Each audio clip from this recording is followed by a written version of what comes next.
Excuse me, I'm quite ill. Hello, and welcome to Episode 2 of Filmoholism. As you can see, I'm all masked up. The thing is, I got the COVID. I have COVID. You remember COVID, right? I even had some of them at-home tests in the junk drawer. You know, you take the thing and you put it up your nose and you spin it around. Yep. And sure enough, it said I have COVID. Sick as a dog, folks. And I look like a nightmare. Underneath this mask is a mixture of Tom Hanks at the end of Philadelphia and the infamous Nick Nolte mugshot. So, basically, I'm that guy. I look like him. I'm a fucking monster. I apologize, but I will not be removing the mask for the duration of the episode. Thank you for understanding. Plus, I don't want to get Bobby, my camera woman, sick. Oh, honey, I'm fine. Now, my husband, Bob, on the other hand, is plumb laid out with a fever affliction and a hitch in his get-along giddy-up. No shit. Bob and me. Couple of sick dogs. The other day, he says to me, darling, I'd have to feel better to die. Well, at least he hasn't lost his sense of humor. Oh, yes. Well, he should be back in his boots and slick as a whistle by Friday. You can bet on it. Yes, sirree, George Bob Dole sucking on a Jimmy Dean sausage stick in church with a gaggle of nuns. Well, Bob's gonna be all right because we have the best medicine. Let me tell you, Bobby and Bob, movies are the best medicine. Which brings me to the topic of discussion. This episode is dedicated to cinema sickies. When you're feeling sick and you wanna cry, spoonfuls of Robitussin will get you high. Your cough is gone, but so is your head. Sit back, relax, watch a movie in bed. Cinema Sickies. Okay, throughout Filmoholism, I will be giving you volumes of movie lists with the rule that there can only be 11 movies to a list. And because I am currently sick in bed, here's a list of 11 movies I recommend watching while sick in bed. And I'm talking sick, like sick, bedridden. All of your plans are canceled for the next few days, so you have 72 hours to watch movies guilt-free. So you might be asking, Shane, what are cinema sickies? Cinema sickies are meant to help the time pass a little smoother while you're indisposed. They're movies that never get too smart, too dark, depressing, upsetting, or weird. For example, films by Harmony Korine will not be on this list. Neither will Pasolini Salo. Neither will Eraserhead. Certainly not Bad Boy Bubby. Jesus Christ, have you seen that movie? And nothing by Baz Luhrmann, unless you want to get sicker. There will be, however, an Adrian Lyne movie, but it definitely won't be Jacob's Ladder, don't worry. Right? Not when you're sick in bed. You don't want to watch a good man, a war veteran, someone who served his country. You don't want to watch him losing his mind and getting cucked by a 10-foot lizard demon while you're sick in bed? Nothing of this nature. And it should be known, this list and any future lists are not written in stone. They just reflect how I am feeling on the day. Let's get right into it, shall we, my fellow filmaholics?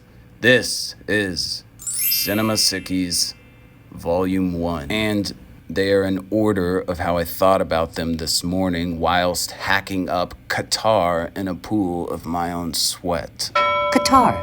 Noun.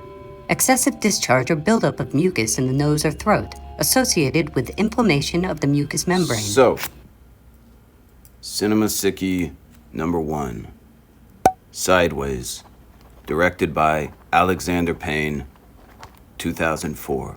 Winner of the 2005 Oscar for Best Adapted Screenplay and my favorite Alexander Payne film, hands down. Sideways is one of the best buddy comedy road trip movies ever made. Paul Giamatti and Thomas Hayden Church have incredible chemistry and both deliver career-defining performances. I'm not drinking any fucking Merlot. Next up, Cinema Sickie number 2, Mrs. Doubtfire, directed by Chris Columbus, 1993. Now, out of all the late great Robin Williams movies, Mrs. Doubtfire is definitely the best one to watch while sick in bed. Fun fact! Robin Williams improvised so much that director Chris Columbus resorted to shooting every scene with multiple cameras so he could capture every unrehearsed reaction from the other cast members. Recently, it was revealed that most of Robin's improvisation was too offensive for a PG-13 film. So, in the cut we know, love, and adore, we don't see most of it naturally. It is rumored that Chris Columbus will one day bless us with the rated R version, but it's only a rumor. Now, if you've seen Mrs. Doubtfire too many times but still want to watch Robin Williams shine while you're sick, I recommend The Birdcage and Jumanji.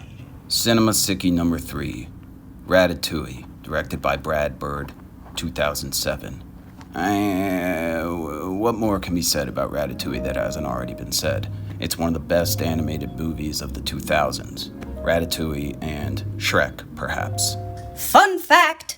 Chris Farley was originally cast as Shrek. In fact, the movie was almost finished, but ultimately incomplete due to Farley's untimely death. He passed away, Mike Myers was hired, and the rest is history. Speaking of Mikey Meyerowitz, Cinema Sickie number 4, Wayne's World, directed by Penelope Spheeris, 1992. Wayne's World. If you're gonna watch that, you might as well watch Wayne's World too. I actually consider them one long movie. Same goes for Austin Powers 1, 2, and 3. God, they really don't make them like they used to. There's nothing like the silly comedies of the 90s, right? Dumb and Dumber, Ace Ventura, The Mask, Billy Madison, Happy Gilmore, The Wedding Singer, Robin Hood, Men in Tights, Groundhog Day, Tommy Boy, Black Sheep, Almost Heroes, Basketball, Cool Runnings. Cinema Sickie number 5, Best in Show, directed by Christopher Guest, 2000. Best in Show, or Waiting for Guffman, or any Christopher Guest movie. They are great healers when you're sick in bed.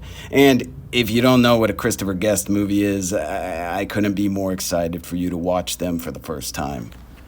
Godspeed. Okay, for Cinema Sickie number 6, let's shift gears for a moment with Rear Window, directed by Alfredo Hitchcock, 1954. There's just something about Hitchcock films from the 1950s that really hit home when you're under the weather. But it's Rear Window, with Jimmy Stews and Graceka Kells, that is perfect entertainment for any and all bedridden filmaholics. That and North by Northwest with the late, great, tall drink of water that is Karina Grantowski. Fun fact! Cary Grant was an acid head. In the 2017 documentary Becoming Cary Grant, we learned that he frequently took LSD in the presence of a doctor in order to battle his depression and understand himself better. Moving right along, Cinema Sickie number 7, True Lies, directed by Jimothy Cameronian, 1994. Yeah, you know, there's nothing like a good action comedy to lift your spirits and give your sick soul some energy, am I right? Most Arnie Schwartz movies are wonderful for sick cinephiles. True Lies for sure. I could also recommend Terminator 2, Judgment Day, Last Action Hero, Commando. Cinema Sickie number 8. Let's throw in another action flick, yes? The Edge, directed by Lee Tamahori, 1997. This one is so much fun. It's Sir Tony Hoppity Hops and Alec Baldwinsakoff, lost in the Alaskan wilderness, being hunted by a bear. Written by playwright legend David Mamet. I like to call this movie The Revenant of the 90s. It's not a comedy, but you'll be laughing the whole time. I'm gonna kill the bear! You're goddamn right. Today, I'm gonna kill the motherfucker. Cinema Sickie number 9, Shutter Island, directed by Marty Scorsesington, 2010. I think some people take this one too seriously. For me, it's just a fun ride through a mental institution. Yes, it's got a twist at the end, but you can watch it over and over again, no problem. Plus, Like Arnie Schwartz, most of us 80s and 90s babies grew up with Leo DeCaps on our TVs, so anything he's in offers a bit of nostalgia that can work wonders for the unwell. I picked Shutter Island, but, there's also Catch Me If You Can, maybe The Beach. Hell, Titanic is a great cinema sickie too. But I don't recommend watching Romeo and Juliet while you're sick, and I'm a big fan of that movie. If you have a headache, or if you're nauseous, Baz Luhrmann movies, while majority of them are masterful, the flashy, chaotic roller coaster style of editing might make your aching brain and belly worse off. Cinema Sickie number 10, Fatal Attraction, directed by Adrian Lyne, 1987. Yeah, starring my boy Mikey Duggs and the brilliant, beautiful, horrifying Glenn Close. I'm not going to be ignored, Dan. She's in my top 10 villains of all time. If you're anything like me, after watching Fatal Attraction, you'll be in the mood for more Mikey Duggs erotic thrillers. If that is the case, go ahead and throw on Basic Instinct with Mikey Duggs and Sherry Stones. After that, put on Disclosure with Mikey Duggs and D'Amelia Marmalade. Now, Cinema Sickie number 11. Yeah, number 11 is very close to my heart. This one is special. American movie, directed by Chris Smith, 1999. Yeah, this is such a beautiful movie. It's a documentary about poor independent filmmaker Mark Borchardt trying to make his ultra-low budget horror film. But it's about so much more. His best friend, Mike Shank, R.I.P., is the perfect Robin to his Batman.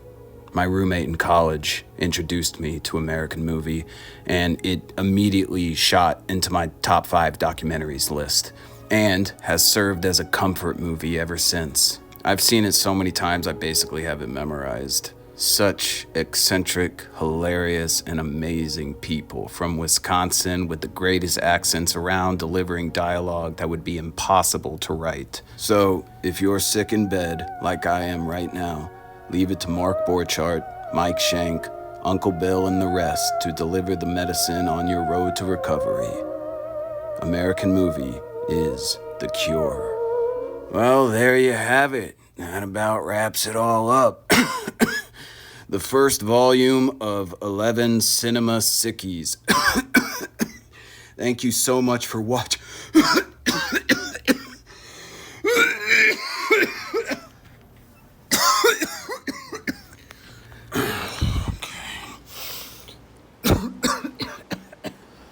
Oh. Fuck.